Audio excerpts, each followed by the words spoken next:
안녕하세요. 이 깊은 밤, 당신의 귓가에 조용히 속삭여줄 이야기를 시작해 볼까 합니다. 저는 이제 곧 40을 바라보는 평범한 회사에 다니는 유부남입니다. 아직 저희에겐 아이가 없고요. 오늘 제가 이 이야기를 꺼내게 된 건 어쩌다 보니 아내와 함께 정말 돌이킬 수 없는 큰 실수를 저질렀기 때문입니다. 이제 와서 이 실수를 어떻게 매듭지어야 할지, 이 결혼을 끝내야 하는 건지, 아니면 함께 저지른 일이니 끝까지 같이 책임을 져야 하는 건지, 머릿속이 너무 복잡해서 누구에게라도 털어놓고 싶었습니다. 시작은 약 2년 전 친구들과의 오랜만의 모임이었습니다. 남자들끼리 모이면 의례 그렇듯 며칠에 걸쳐 이곳저곳을 옮겨 다니며 술잔을 기울였죠. 시끌벅적한 술집에서 웃고 떠들고 뻐근한 목을 잡고 노래방에서 소리를 지르다 보면 시간 가는 줄 몰랐습니다. 그렇게 마지막 술집에서 아쉬움을 뒤로하고 자리에서 일어서는데 바로 옆 테이블에서 익숙한 얼굴을 마주쳤습니다. 아내의 친구였습니다. 남자친구와 단둘이 오붓한 시간을 보내고 있더군요. 이런 우연이 다 있나 싶었죠. 사람의 인연이라는 게 참 신기합니다. 그저 스쳐 지나갈 수도 있었던 그 순간의 마주침이 제 인생을 송두리째 바꿔놓을 줄은 꿈에도 몰랐으니까요. 어쩌면 모든 것은 그때 그 술집의 희미한 조명 아래서 이미 정해져 있었던 건지도 모르겠습니다. 그 만남이 과연 우연이었을까요? 아니면 피할 수 없는 운명의 장난이었을까요? 이 모든 혼란의 시작은 바로 거기서부터였습니다. 반가운 마음에 저희는 서로에게 손을 흔들며 인사를 나눴습니다. 이게 누구야? 하는 상투적인 말들이 오갔고 어색함도 잠시 저희는 자연스럽게 테이블을 합치게 되었습니다. 술 기운이 오르니 금세 분위기는 화기애애해졌죠.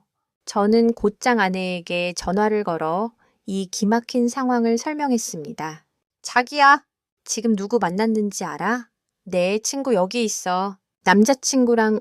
아내는 처음엔 믿지 못하는 눈치였지만 이내 신기해하며 자기도 오겠다고 했습니다.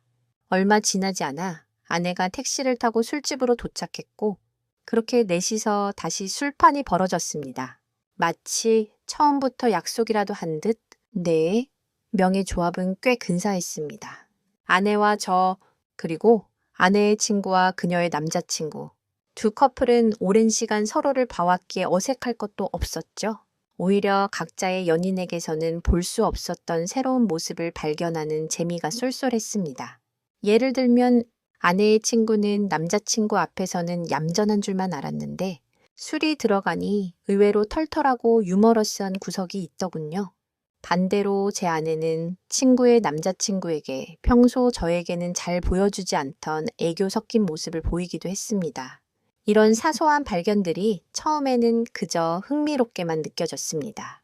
사랑하는 사람의 또 다른 면모를 보는 것은 언제나 즐거운 일이니까요. 하지만 지금 돌이켜보면 그건 단순한 흥미가 아니었을지도 모릅니다. 익숙함에 가려져 있던 서로의 빈틈을 다른 사람을 통해 채우고 싶은 무의식적인 욕망의 시작이었을까요? 그날 밤, 우리는 정말 사랑해서 함께 있는 걸까요? 아니면 그저 오래된 습관에 기대어 살고 있는 걸까요? 질문은 꼬리를 물고 이어졌지만 술잔을 부딪히는 소리에 금세 흩어지고 말았습니다. 신나게 웃고 떠들다 보니 시간은 어느덧 새벽을 훌쩍 넘기고 있었습니다. 술집은 문 닫을 시간이라며 우리를 내쫓았고 아쉬운 마음에 누군가 제안했습니다. 이대로 헤어지기 아쉬운데 저희 집 가서 한 잔 더 할까요? 모두가 기다렸다는 듯이 동의했고 우리는 택시를 잡아 저희 집으로 향했습니다. 4명 모두 이미 만취 상태였죠. 이성이란 끈은 거의 끊어지기 직전이었습니다. 저희 집의 익숙한 공간에 낯선 조합이 모이니 묘한 긴장감과 흥분이 감돌았습니다. 평소에도 저희는 스스럼 없이 지내는 사이였습니다. 과거의 아내와 아내의 여자친구들, 그리고 저 이렇게 다 같이 스파 펜션으로 놀러 간 적도 있었으니까요. 그때 기억이 아직도 생생합니다. 원룸 형태의 넓은 방이었는데 한가운데에 커다란 스파 욕조가 떡하니 자리 잡고 있었죠. 남자인 제가 떡하니 버티고 있는데도 불구하고 술 기운이 올랐던 아내의 친구들은 거리낌 없이 옷을 하나둘 벗고 뜨거운 물에 몸을 담갔습니다. 그때는 그저 요즘 애들은 참 대담하구나 하고 웃어 넘겼지만 그 기억은 제 무의식 속에 어떤 씨앗을 심어 놓았던 것 같습니다. 그날 밤 저희 집 거실에서도 비슷한 분위기가 연출되었습니다. 술이 더 들어가자 대화의 수위는 걷잡을 수 없이 높아졌습니다. 처음에는 가벼운 농담으로 시작했지만 이내 서로의 연애사와 잠자리 이야기까지 거침없이 오갔습니다. 마치 서로의 비밀을 공유하며 더 깊은 유대감을 형성하려는 것처럼 말이죠. 익숙한 공간, 믿을 수 있는 사람들, 그리고 알코올, 이 세 가지 요소가 만나자 우리 사이에 존재했던 모든 경계선이 희미하게 녹아내리기 시작했습니다. 과연 그날의 대담함은 순수한 친밀감의 표현이었을까요? 아니면 서로를 향한 숨겨진 호기심의 발로였을까요? 이야기는 스와핑 파트너에 대한 농담에서부터 시작해서 각자의 과거 연애사로 이어졌습니다. 전 남친은 어땠어? 그때 그 사람은 만족스러웠어? 같은 낯 뜨거운 질문들이 오갔지만 누구 하나 부끄러워하는 기색이 없었습니다. 오히려 서로의 경험을 비교하며 낄낄거리기 바빴죠. 크기, 성향, 만족도 같은 단어들이 필터 없이 쏟아져 나왔습니다. 마치 오랫동안 묵혀둔 판도라의 상자를 열어젖힌 것 같았습니다. 그러다 누구의 제안이었는지 정확히 기억나지 않지만 누군가 왕게임 하자고 외쳤습니다. 술자리에서 빼놓을 수 없는 고정 게임이었죠. 모두가 신나서 동의했고 왕을 뽑기 시작했습니다. 왕이 된 자, 누구든 명을 내릴 수 있다. 첫 번째 왕은 아내의 친구였습니다. 그녀는 장난기 가득한 얼굴로 벌칙을 내렸습니다. 1번이랑 3번, 러브샷! 가벼운 스킨십으로 시작된 벌칙은 게임이 한 판, 2판 거듭될수록 점점 더 대담해졌습니다. 처음에는 핫한 장난 수준이었던 벌칙들이 어느새 19금 장난으로 변질되기 시작했습니다. 내 포옹하기, 5초간 키스하기, 상대방의 허벅지 만지기, 술 기운과 게임의 흥분이 뒤섞여 우리는 이것이 현실인지 게임인지 구분할 수 없는 상태에 이르렀습니다. 이성이 마비된 공간에서 본능만이 남아 꿈틀거렸습니다. 이런 위험한 장난이 결국 어떤 결과를 초래할지 그 순간에는 아무도 예측하지 못했습니다. 어쩌면 예측하고 싶지 않았던 걸지도 모릅니다. 게임이라는 안전한 울타리 안에서 평소에는 상상조차 할 수 없었던 금지된 쾌락을 맛보는 것. 그 짜릿함이 우리 모두를 중독시키고 있었습니다. 이 감정이 단순한 호기심을 넘어선 위험한 끌림이라는 것을 왜 그때는 깨닫지 못했을까요? 게임은 절정으로 치달았습니다. 왕의 명령은 이제 더 이상 장난이라고 할 수 없는 수준에 이르렀습니다. 그리고 어느 순간 정신을 차려보니 저는 아내가 아닌 아내의 친구와 함께 침대 위에 누워 있었습니다. 방 안에는 그녀의 향수 냄새와 제 거친 숨소리만이 가득했습니다. 당연히 싫지는 않았습니다. 솔직히 말하면 아주 좋았습니다. 상상 속에서만 그려왔던 일이 현실이 된 겁니다.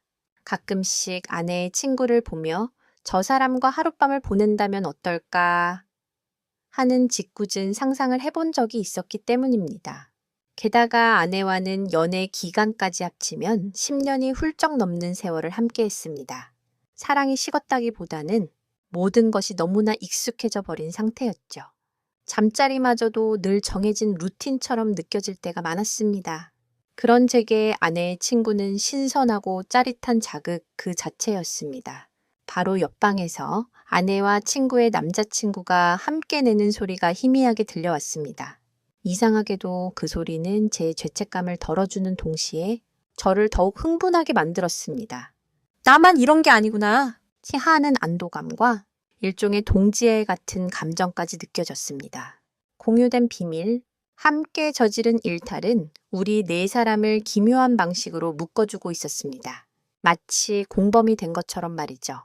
그때 느꼈던 흥분은 과연 새로운 상대에 대한 순수한 끌림이었을까요? 아니면 금기를 깨뜨리는 행위 자체에서 오는 쾌감이었을까요? 사랑하는 사람의 배신을 목격하면서 동시에 나 자신도 배신을 저지르는 그 모순적인 상황, 그 속에서 느꼈던 안도감의 정체는 대체 무엇이었을까요? 어둠 속에서 저는 답을 찾지 못한 채 그저 본능의 몸을 맡길 뿐이었습니다. 다음 달, 늦은 점심때가 다 되어서야 우리는 하나둘씩 잠에서 깨어났습니다. 지끈거리는 머리를 부여잡고 거실에 모여 앉아 해장으로 시킨 짬뽕 국물을 들이켰습니다. 아무도 어젯밤의 일에 대해 먼저 입을 열지 않았습니다. 숟가락과 그릇이 부딪히는 소리만이 어색한 침묵을 채웠습니다. 하지만 그 어색함은 길지 않았습니다. 누가 먼저랄 것도 없이 시시껄렁한 농담을 던지기 시작했고 분위기는 금세 다시 괜찮아졌습니다. 마치 아무 일도 없었다는 듯이 어젯밤의 광란은 그저 지독한 술주정으로 인한 해프닝이었다는 암묵적인 합의가 이루어진 것 같았습니다. 그렇게 몇 시간을 더 뒹굴거리다가 아내의 친구 커플은 집으로 돌아갔습니다. 현관문이 닫히고 집에는 아내와 저 단둘만 남았습니다. 그러자 방금 전까지의 편안함은 온데간데 없이 사라지고 다시 어색한 기류가 우리 사이를 맴돌기 시작했습니다. 무슨 말을 어떻게 꺼내야 할지. 술 기운에 중간중간 기억이 끊겨 있어 어디서부터 이야기를 시작해야 할지 막막했습니다. 제가 머릿속으로 수만 가지 시나리오를 그리고 있을 때 아내가 먼저 침묵을 깼습니다. 어제 좋았어? 담담한 목소리였습니다. 같이 방에 들어갈 때 보니까 엄청 좋아하던데 아내의 돌직구에 저는 순간 말문이 막혔습니다. 아내는 제 반응을 살피며 말을 이었습니다. 사실 나도 처음엔 좀 부끄럽고 그랬는데 오랜만에 느껴보는 당신 아닌 다른 남자의 손길이 나쁘지 않더라고. 나름 즐거운 시간이었어. 아내의 예상치 못한 고백에 저는 망치로 머리를 한 대 맞은 듯한 충격을 받았습니다. 이것은 비난이 아니었습니다. 일종의 공감대 형성이었죠. 아내 역시 저와 같은 감정을 느꼈다는 사실이 이 기묘한 상황에 대한 제 마음을 한결 가볍게 만들어 주었습니다. 과연 이것이 진정한 용서일까요? 아니면 더 큰 혼란의 시작일까요? 아내의 고백에 저는 저도 모르게 안도의 한숨을 내쉬었습니다. 나도 사실은 하고 말을 흐리자 아내는 제 마음을 다 안다는 듯 희미하게 웃어 보였습니다. 그렇게 우리는 말없이 서로에게 암묵적인 동의를 보냈습니다. 그날 밤의 일은 우리 둘 모두에게 짜릿한 한 번의 일탈로 그렇게 마무리되는 듯했습니다. 서로를 비난하거나 상처 주는 대신 오래된 부부 사이의 권태기를 극복하기 위한 충격 요법 정도로 치부하기로 한 것입니다. 하지만 사람의 마음이란 게 참 간사했습니다. 한 번 맛본 금지된 과일의 맛은 생각보다 훨씬 달콤했고 그 여운은 쉽게 가시지 않았습니다. 저희 부부뿐만이 아니었습니다. 아내의 친구 커플 역시 저희처럼 오랜 기간 동거하며 사실혼 관계로 지내온 사이였기에 그들 역시 무언가 아쉬움이 남았던 모양입니다. 며칠 뒤 저희 넷만 있는 단체 메신저 방에서 다시 그날 밤의 이야기가 스멀스멀 피어오르기 시작했습니다. 그날 진짜 대박이었지? 가끔 그날 생각나. 같은 가벼운 농담으로 시작된 대화는 점점 더 노골적으로 변해갔습니다. 서로의 파트너에 대한 감상평을 늘어놓기도 하고 그때의 감각을 복귀하며 아쉬움을 토로하기도 했습니다. 익숙함이 주는 편안함도 좋지만 가끔은 새로운 자극이 필요하다는데 우리 넷 모두가 동의하고 있었습니다. 결국 누군가 먼저랄 것도 없이 위험한 제안이 나왔습니다. 그럼 우리 제대로 한번 해볼까? 이 한마디가 모든 것을 바꿔놓았습니다. 한 번의 실수로 끝날 줄 알았던 일탈은 이제 우리 넷 모두가 동의한 위험한 규칙이 되려고 하고 있었습니다. 과연 이것은 권태기를 극복하려는 노력일까요? 아니면 파멸로 향하는 자기 합리화일까요? 단체 메신저 방에서의 대화는 결국 구체적인 계획으로 이어졌습니다. 서로 파트너를 바꿔서 각자 2박 3일로 여행을 다녀오는 건 어때? 그야말로 영화에서나 나올 법한 제안이었지만 우리 중 누구도 반대하지 않았습니다. 오히려 은근한 기대감과 흥분마저 느껴졌습니다. 그렇게 저는 아내의 친구와 아내는 그녀의 남자친구와 각각 팀을 이루어 여행 계획을 짜기 시작했습니다. 목적지는 가까운 바닷가였습니다. 아내와 함께 수없이 갔던 곳이었지만 새로운 파트너와 함께 간다는 생각에 모든 것이 낯설고 새롭게 느껴졌습니다. 여행 당일, 우리는 약속 장소에서 만나 각자의 파트너와 채 올라탔습니다. 아내와 다른 남자가 함께 차를 타고 떠나는 뒷모습을 보면서 묘한 질투심과 함께 해방감이 동시에 느껴졌습니다. 이것은 정말 기이한 감정이었습니다. 사랑하는 사람을 다른 남자에게 보내면서 동시에 나 역시 다른 여자와의 미래를 기대하고 있다니 제 안의 도덕관념이 완전히 무너져 내리는 순간이었습니다. 2박 3일간의 여행은 그야말로 환상적이었습니다. 저희는 마치 진짜 연인이라도 된 것처럼 행동했습니다. 맛집을 찾아다니고 해변을 손잡고 거닐고 밤에는 와인을 마시며 깊은 대화를 나눴습니다. 그리고 밤이 깊어지면 자연스럽게 서로의 몸을 탐했습니다. 아내에게서는 느낄 수 없었던 새로운 자극과 섬세함이 저를 사로잡았습니다. 아마 아내 역시 저편에서 저와 비슷한 경험을 하고 있었을 겁니다. 여행에서 돌아온 후 우리는 아무 일 없다는 듯이 각자의 파트너에게 돌아왔습니다. 하지만 이미 무언가 변해 있었습니다. 서로의 눈을 마주칠 때마다 2박 3일간의 비밀스러운 기억이 떠올라 어색한 미소를 지을 수밖에 없었습니다. 이 낯선 설렘은 과연 새로운 사랑의 시작일까요? 아니면 그저 위험한 불장난에 대한 중독일까요? 한 번의 여행으로 끝날 줄 알았던 우리의 위험한 관계는 오히려 더욱 깊어졌습니다. 그 일탈적인 여행이 일종의 기폭제가 된 셈입니다. 2박 3일간의 경험은 우리 넷 모두에게 강렬한 인상을 남겼고 현실로 돌아온 후에도 그 잔상은 쉽게 사라지지 않았습니다. 우리는 이전의 평범한 일상으로 돌아가는 것을 아쉬워했습니다. 그냥 결국 우리는 더 대담한 계획을 세우게 되었습니다. 아예 한 달간 서로 파트너와 집을 바꿔서 살아보는 건 어때? 이 말도 안 되는 제안에 우리는 또다시 동의했습니다. 마치 거대한 실험이라도 하는 것처럼 우리는 각자의 짐을 싸서 파트너의 집으로 들어갔습니다. 아내가 쓰던 칫솔 옆에 다른 여자의 칫솔을 놓고 제 옷이 걸려있던 옷장에 다른 남자의 옷이 걸리는 광경은 초현실적이기까지 했습니다. 심지어 우리는 넷이서 함께 해외여행을 다녀오기도 했습니다. 낮에는 각자의 원래 파트너와 다정하게 사진을 찍다가도 밤이 되면 자연스럽게 방을 바꾸어 들어가는 기묘한 동거. 이 생활을 유지하면서 우리는 서로 간에 단 하나의 확고한 약속을 정했습니다. 그것은 바로 피임은 철저히 하자는 것이었습니다. 원래 부부 관계에서는 상관없지만 바뀐 파트너와의 관계에서는 반드시 무슨 일이 있어도 피임을 해야 한다는 것이 우리 넷의 불문율이었습니다. 이 약속은 우리의 위험한 관계를 지탱해주는 최소한의 안전장치이자 이 모든 것이 통제 가능한 게임이라는 착각을 심어주는 장치이기도 했습니다. 이 규칙 하나만 지킨다면 우리는 아무런 문제 없이 이 새로운 형태의 관계를 즐길 수 있을 거라고 믿었습니다. 과연 그 약속은 우리의 관계를 지켜주는 방패였을까요? 아니면 언젠가 깨져버릴 유리 조각에 불과했을까요? 우리의 기묘한 동거는 계속되었습니다. 몇 개월 전에는 아예 아내의 친구 커플이 저희 집 바로 옆집으로 이사를 왔습니다. 이제 우리는 언제든지 서로의 집을 오가며 새로운 형태의 가족처럼 지내게 되었습니다. 이렇게 지내온 지도 벌써 2년이 다 되어갑니다. 놀랍게도 이 생활은 생각보다 훨씬 더 안정적이고 만족스러웠습니다.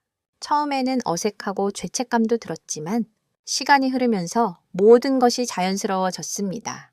저는 아내의 친구와 함께 아침을 맞이하고 그녀가 차려주는 저녁을 먹는 일상에 완벽하게 적응했습니다. 제 아내 역시 마찬가지였을 겁니다. 최근 7개월 동안은 아예 파트너를 바꾼 상태로 계속 생활하고 있었습니다. 언제 다시 원래대로 돌아갈까 하는 이야기는 누구의 입에서도 나오지 않은 지 오래되었습니다. 마치 이것이 원래 우리의 모습이었던 것처럼 네 사람 모두 이 새로운 관계에 깊이 만족하고 있었기 때문입니다. 가끔 주말에 넷이 함께 거실에 모여 영화를 볼 때면 저는 이게 과연 정상적인 상황인가 하는 의문이 들기도 했습니다. 하지만 옆에서 제 팔에 기대어 잠든 아내의 친구의 평온한 얼굴을 보고 소파 맞은편에서 다른 남자와 웃고 있는 아내의 행복한 표정을 보면 그런 의문은 금세 사라지곤 했습니다. 어쩌면 전통적인 결혼제도나 사랑의 형태만이 정답은 아닐지도 모른다는 생각마저 들었습니다. 우리 네 사람은 각자의 방식으로 행복을 찾은 것이 아닐까요? 이 고요하고 만족스러운 침묵이 영원할 것이라고 저는 어리석게도 믿고 있었습니다. 이 평화가 폭풍전야의 고요함이라는 것을 저는 까맣게 모르고 있었던 겁니다. 과연 만족감이라는 감정은 진정한 행복의 증거일까요? 아니면 현실을 외면하기 위한 자기 기만에 불과할까요? 그렇게 평온하던 어느 날 아내가 저를 찾아왔습니다. 그녀의 얼굴에는 기쁨과 불안이 뒤섞인 묘한 표정이 서려 있었습니다. 나 임신했어. 아내는 제게 임신 테스트기를 내밀었습니다. 선명한 두 줄. 그 순간 제 머릿속은 하얗게 변했습니다. 하지만 곧이어 엄청난 기쁨이 밀려왔습니다. 결혼한 지 10년이 넘도록 아이가 없었기에 이 소식은 제게 더없이 큰 선물처럼 느껴졌습니다. 정말이야? 우리 아기야? 저는 아내를 끌어안고 기뻐했습니다. 당연히 제 아이일 거라고 단 한치의 의심도 하지 않았습니다. 우리의 유일한 규칙은 바뀐 파트너와는 반드시 피임한다는 것이었고 저와 아내는 부부 사이였기에 당연히 피임을 하지 않았으니까요. 제 들뜬 목소리에 아내는 차마 제 눈을 마주치지 못하고 고개를 떨궜습니다. 그리고 아주 작은 목소리로 충격적인 사실을 고백했습니다. 사실 그 사람이랑 할 때 몇 번 피임을 안 했어. 머리를 한 대 세게 얻어맞은 기분이었습니다. 뭐라고? 그게 무슨 말이야? 우리가 얼마나 조심하자고 약속했는데. 저는 저도 모르게 소리를 질렀습니다. 아내는 울먹이며 변명했습니다. 임신이 그렇게 쉽게 되는 것도 아니고 생리 주기만 잘 피해서 하면 문제 없을 거라고 생각했어. 미안해. 그 순간 세상이 무너져 내리는 것 같았습니다. 이 아이가, 제가 그토록 기뻐했던 이 아이가 누구의 아이인지 알 수 없다는 사실, 이 끔찍한 진실은 지난 2년간 우리가 쌓아 올린 위태로운 평화를 한순간에 산산조각 내버렸습니다. 하나의 약속이 깨졌을 때 모든 신뢰는 어떻게 무너져 내리는 걸까요? 사랑과 책임 사이에서 이 작은 생명은 과연 축복일 수 있을까요? 아내의 임신 소식에 기뻐했던 것은 정말 찰나의 순간이었습니다. 제 아이가 아닐 수도 있다는 이야기는 제 이성을 마비시켰습니다. 기쁨은 순식간에 분노와 배신감, 그리고 깊은 혼란으로 바뀌었습니다. 내 아이가 아닐 수도 있는데 이 아이를 낳고 내가 책임을 져야 하나 아니면 지워야 하나? 만약 지운다면 영영 내 아이를 가질 수 없게 되는 건 아닐까? 머릿속에서 5만 가지 생각이 충돌하며 저를 괴롭혔습니다. 이 사실은 당연히 아내의 친구와 그녀의 남자친구에게도 공유되었습니다. 저희 넷은 오랜만에 한자리에 모였습니다. 하지만 예전처럼 웃고 떠드는 분위기는 아니었습니다. 무겁고 차가운 침묵만이 우리 사이를 짓눌렀습니다. 한참의 대화가, 아니 일방적인 제 추궁이 흐른 뒤 결국 약속을 지키지 않은 아내와 친구의 남자친구는 고개를 숙였습니다. 그들은 모든 것이 자신들의 잘못이라며 제가 내리는 어떤 결정에도 따르겠다고 했습니다. 모든 책임과 결정권이 제게 넘어온 순간이었습니다. 그들의 미래, 그리고 태어날 아이의 운명까지 제 손에 달리게 된 겁니다. 이것은 너무나도 가혹한 형벌이었습니다. 저는 이 상황을 만든 공범 중 한 명일 뿐인데 왜 저 혼자 이 모든 것을 결정해야 하는 심판관이 되어야 하는 걸까요? 아내는 아이를 낳아서 꼭 키우고 싶다고 눈물로 호소했습니다. 그녀의 눈물은 제 마음을 더욱 복잡하게 만들었습니다. 사람의 마음이 얼마나 빠르고 간사하게 변하는지 저는 그때 뼈저리게 느꼈습니다. 아이의 존재 자체를 부정하고 싶다가도 아내의 눈물을 보면 마음이 약해졌습니다. 이 상황에서 과연 올바른 결정이란 게 존재하기는 할까요? 누구의 상처도 최소화할 수 있는 그런 현명한 선택이 있기나 한 걸까요? 머릿속이 터질 것 같았습니다. 수많은 경우의 수가 꼬리에 꼬리를 물고 저를 괴롭혔습니다. 첫 번째 선택지. 아내가 저토록 아이를 낳고 싶어 하니 저와 이혼하고 친구의 남친과 결혼해서 아이를 낳아 키우라고 하는 겁니다. 이것이 어쩌면 가장 깔끔하고 합리적인 해결책처럼 보였습니다. 하지만 만약 아이를 낳고 보니 제 아이라면 상상만 해도 끔찍했습니다. 내 아이가 다른 남자를 아빠라고 부르며 자라는 모습을 지켜봐야 한다니 그 아이에게 정을 끊고 살아간다는 것이 과연 가능할까요? 평생을 후회와 그리움 속에서 살게 될 것이 불 보듯 뻔했습니다. 두 번째 선택지, 이 결혼 생활을 유지하면서 일단 아이를 낳는 겁니다. 하지만 이 역시 위험 부담이 너무 컸습니다. 만약 제 아이가 아니라면 아무리 내 아이처럼 잘 키우겠다고 다짐하더라도 과연 제가 그럴 수 있을까요? 아이가 저를 닮지 않은 모습을 볼 때마다 아내와 그 남자를 의심하게 되지 않을까요? 이 문제로 아내와 다투는 일이 잦아지고 결국 불행한 가정을 만들게 될지도 모릅니다. 그리고 저는 확신했습니다. 태어나는 아이의 유전자 검사를 안 할 자신이 없다는 것을 그 결과를 확인하는 순간 우리 관계는 돌이킬 수 없는 파국을 맞게 될 겁니다. 시간은 하염없이 흐르고 있었고 아내의 배는 조금씩 불러오고 있었습니다. 더 이상 결정을 미룰 수 없었습니다. 개인적으로는 일단 아내가 원하는 대로 아이를 낳고 유전자 검사를 통해 친부가 누구인지 확인한 뒤 그 친부가 아이와 함께 가정을 꾸리는 것이 가장 현실적인 방법이라고 생각했습니다. 하지만 이 경우 양가 부모님께는 이 상황을 어떻게 설명해야 할까요? 갑자기 손주라며 아이를 보여드려야 할지 아니면 애를 낳자마자 이혼하는 막장 드라마를 보여드려야 할지 문제의 실타래는 풀수록 더욱 엉키기만 했습니다. 제가 끝없는 고민의 늪에서 허우적거리고 있을 때 아내의 친구, 즉 지난 몇 달간 저와 함께 살아온 사실상의 제 파트너가 조심스럽게 새로운 제안을 해왔습니다. 그녀는 제 지친 얼굴을 안쓰럽게 바라보며 말했습니다. 그냥 우리 둘 다 이혼하고 우리끼리 결혼하는 건 어때? 그녀의 목소리는 조용했지만 단호했습니다. 그 아이는 그냥 잊고 우리 둘이서 새롭게 시작하면 되잖아. 우리가 결혼해서 우리 아이를 만들면 되는 거고. 그녀의 말은 제 마음속 가장 깊은 곳에 숨겨두었던 욕망을 정확히 꿰뚫고 있었습니다. 솔직히 말해, 저도 사실 아내보다 아내의 친구와 함께 살고 싶었습니다. 이 임신이라는 충격적인 사건만 터지지 않았다면 언젠가는 자연스럽게 아내와 이혼하고 그녀와 합쳤을지도 모릅니다. 어쩌면 아내 역시 친구의 남자친구와 같은 생각을 하고 있었을지도 모를 일입니다. 왜냐하면 우리는 최근 7개월이 넘는 시간 동안 파트너를 바꿔서 살면서도 단 한 번도 원래의 관계로 돌아가자는 말을 꺼낸 적이 없을 정도로 서로에게 깊이 만족하고 있었기 때문입니다. 그녀의 제안은 지독하게 이기적이었지만 동시에 거부할 수 없을 만큼 달콤한 유혹이었습니다. 모든 복잡한 문제들을 한 번에 해결해 줄 수 있는 가장 간단한 방법처럼 느껴졌습니다. 이 아이의 출생에 대한 책임, 유전자 검사의 불안감, 부모님께 설명해야 하는 곤란함, 이 모든 것을 뒤로하고 그저 제 마음이 이끄는 대로 그녀와 새로운 삶을 시작하는 것. 이것은 과연 비겁한 도피일까요? 아니면 혼란 속에서 찾은 유일한 행복의 가능성일까요? 사랑이라는 이름 아래 어디까지 이기적이어도 괜찮은 걸까요?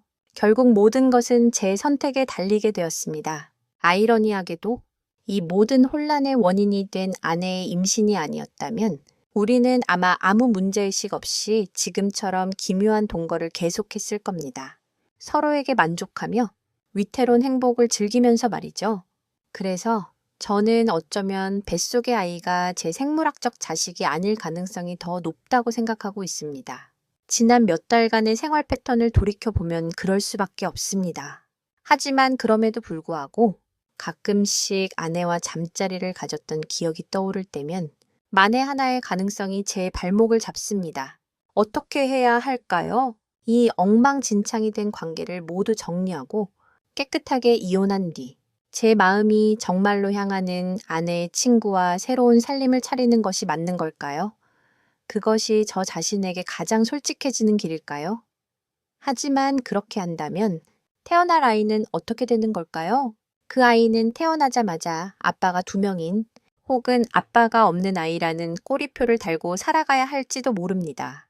설령 제 아이가 아니라고 해도 한때 제 아내였던 여자가 낳은 아이에 대한 최소한의 도의적 책임감마저 외면해도 되는 걸까요?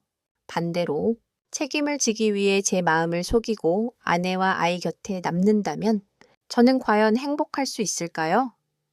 사랑 없는 가정에서 자라는 아이는 또 얼마나 불행할까요? 어떤 선택을 하든 누군가는 반드시 상처를 입게 될 겁니다. 정답이 없는 문제 앞에서 저는 길을 잃은 아이처럼 막막하기만 합니다. 당신이라면 이 기로에서 어떤 선택을 하시겠습니까?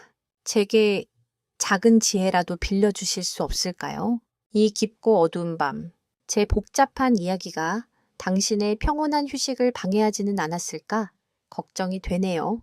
제 머릿속은 여전히 안개처럼 뿌옇기만 합니다. 어떤 길을 선택해야 후회가 가장 적을지 아무리 생각해도 답을 찾을 수가 없습니다. 어쩌면 인생에는 정답이란 게 처음부터 없는지도 모르겠습니다. 그저 선택하고 그 선택에 대한 책임을 지며 살아가는 것뿐이겠죠. 창밖은 여전히 칠흑 같은 어둠에 잠겨 있습니다. 저 멀리서 희미하게 들려오는 자동차 소리가 마치 제 심장 소리처럼 아득하게만 느껴집니다. 이제는 저도 이 지긋지긋한 고민을 잠시 내려놓고 눈을 감아야겠습니다. 내일 아침 해가 뜨면 오늘보다는 조금 더 현명한 제가 되어 있기를, 당신의 밤은 부디 평온하기를 바랍니다. 어지러운 제 이야기는 모두 잊고 포근한 꿈의 세계로 편안히 여행을 떠나세요. 아무 걱정 없이 그저 고요하게